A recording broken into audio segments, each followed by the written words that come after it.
So who is the perfect person to replace David Moyes as manager at West Ham United? That's the question I asked Cal Goodall, co-founder of Analytics United, and more importantly for this subject, the person I know who has the best knowledge of managers around. We're talking able to speak about not only the ones we all know, but ones I can't even begin to pronounce in minute details. What kind of style of football do they play? What are their tactics? What are their positives as managers? What are their negatives as managers? What kind of players they like to play? What's their career path been like? What are their achievements in the game? The whole kit and caboodle. And I asked him to break down some managers that were perfect replacements, the men to take West Ham forward. And he did it at length and in detail on our Patreon, patreon.com/HammersChat. Link is in the description below, where we do a show every week called Hamalytics, where I ask some smart people, Cal and, for example, his other co-founder of Analytics United, Jack Elderton, to break down each of the games that have happened and ask them the questions you want to know. I ask for your questions and I put them to the smart people. I don't answer them because I'm dumb. I put them to the smart people. But this is a section of one of those shows. This is one of the answers that Cal came up for when we spoke about people who could replace David Moyes.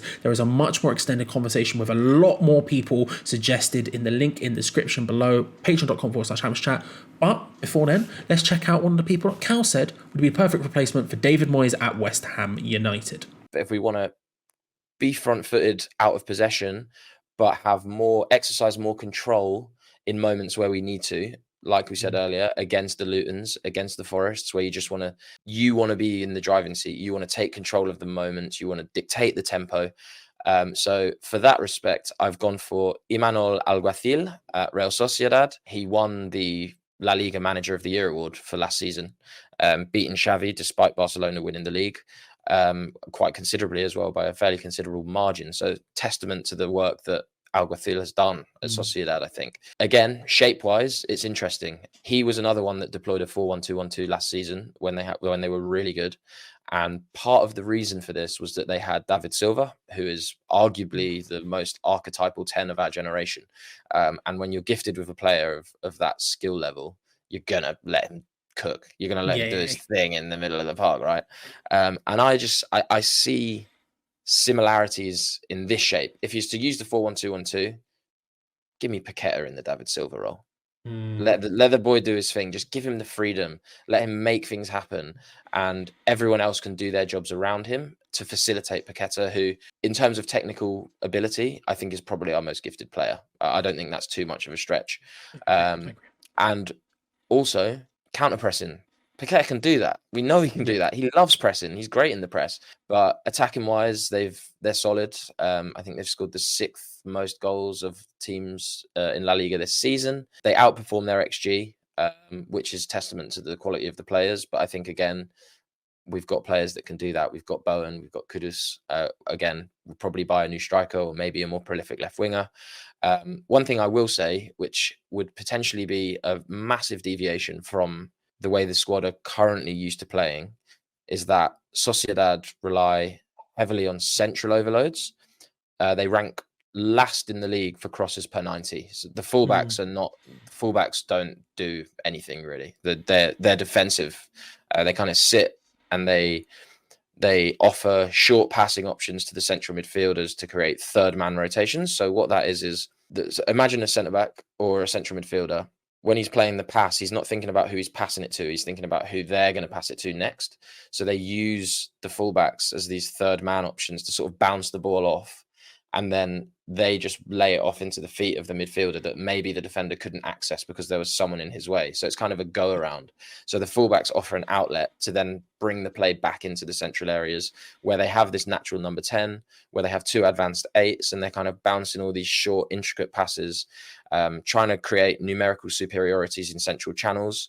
And this is another issue that we've had, right? We've struggled to progress centrally. Moyes, everything's down the channels, but we've got players who can do this. We've got Kudus, he can operate in tight spaces. We've got Paqueta, he can operate in tight spaces. Even Ward-Prowse, when he was at Southampton, I've seen him do these little bounce passes. I've seen him do little flicks and stuff, but in this side, he's not being put into a position to be able to do that. I don't think we've used him to his strengths yet. So I think in this respect, we have a squad that could be capable of doing this. Now, this season, David Silva retired. He doesn't have that 10 anymore. Alguacil pivots into a 4-3-3. Welcome Takefusa Kubo at right wing. He was playing up front last year. He did a brilliant job. But now he's playing as an inverted right winger, and he's doing all the things that Bowen does. He's doing all those things. He's getting in behind. He's dragging defenders away. He's exploiting the fact that the centre forwards pin the centre back, and he's firing out shots from outside the box. He's getting assists. He's getting goals. So if you're thinking, okay, Alguacil, most important player, probably Kubo or Oyarzabal maybe, and we've got Bowen. So instantly he's coming in and going, right, I can use that 4-3-3 if I want, and whatever Kubo was doing, I can train Bowen to do because he's already doing it. So for me, the bedding in period shouldn't necessarily be that long because we've got a squad that kind of, in terms of their technical proficiency, at least in terms of their skill sets, they can do a lot of the roles that his players are currently doing at Sociedad that make him so effective. Similarly, this season, Oyarzabal has gone from left wing to centre forward. He's a winger that's been converted into a striker, kind of plays a false nine role, drops in, facilitates play, brings in Kubo, who he allows to overtake him, and then plays those through balls.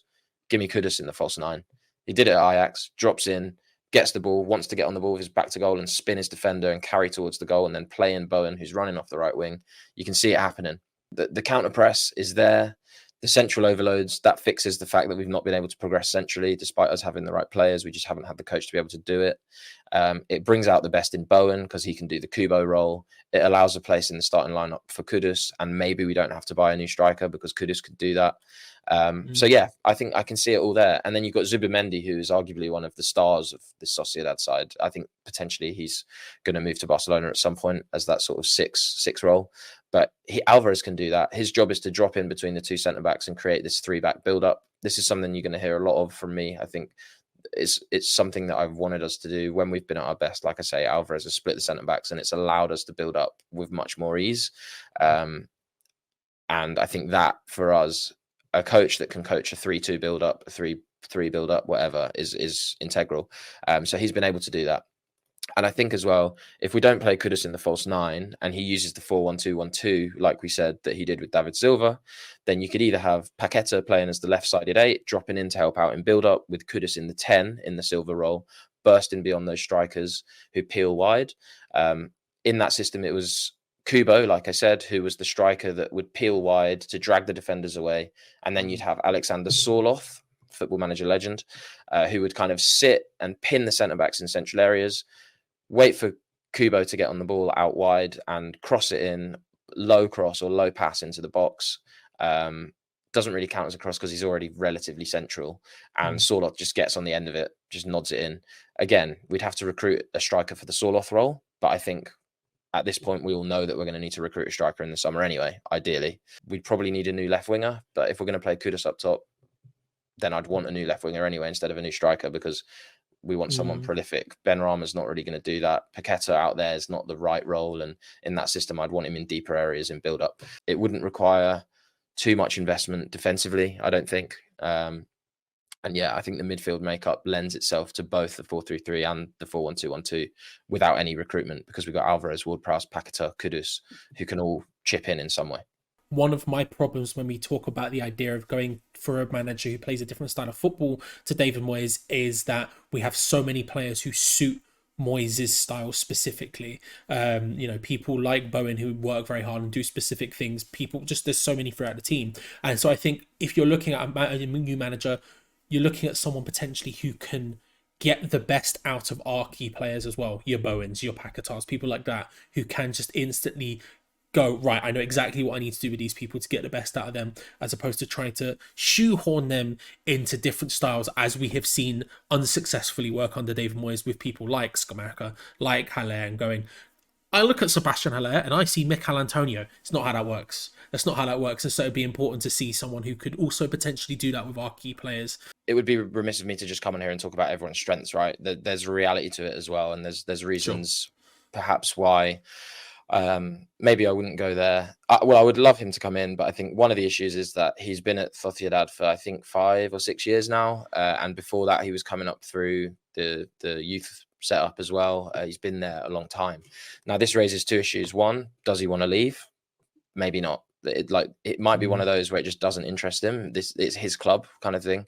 And if it's not a Real Madrid or a whatever, then maybe he's not that bothered. He might just like living in the Basque Country and stuff like that. Secondly, there is a potential concern on two parts. Tactically, he has proven to be quite stubborn at times. He's so wedded to these central styles, and there's games where maybe a bit of width wouldn't be a bad thing, and it's been his downfall. And one of the biggest complaints of David Moyes is that tactically he is not particularly adaptable. He has his way, and when it doesn't work, it becomes an issue, and that's why we're recording this. It's why we're having this discussion. Yeah. I would say that Alguacil is more adaptive than Moyes, and I would say that he maybe wouldn't need to adapt as much because I think he would fix so many things that are problematic in Moyes' system. The other thing is that because of him coming up through the youth ranks and stuff, and because of him being there so long, part of the strength of this Sociedad team is that a lot of those players have played under him for such a long time. So there's this sort of togetherness and understanding that is contributing, I would say, to the success. And this isn't a bad thing. This is a great thing. A project manager is brilliant, and when it works, it's so refreshing to me, because I think we are almost too cutthroat nowadays in management. It's like, if you're not getting instant results, we get rid. But what I'm saying is, if we want someone to come in straight away and fix the issues that Moyes has had, and he doesn't come in and have that immediate impact, because this is a team that he's built to this level over the last 5 years, that could be an issue. It's so that's something to consider. It's like, tactically, yes, I think he would fix it, but this is something that's been building and building and building. It's not he's going to come in and implement it straight away. Who knows? Maybe he does, because he's got the right players, but it's just something to consider, is that it might not, that sometimes the setting is so important. We saw it with Potter at Brighton, right? The setting was so important because all the infrastructure was right. The way that they're set up, it was perfect, and everyone was pulling in the same direction behind the scenes. It's the same at Real Sociedad, and that's why they've had so much success. Is it the same at West Ham? I think we all know that has not been the case historically. Steidten might change that, but still, it's a tricky one.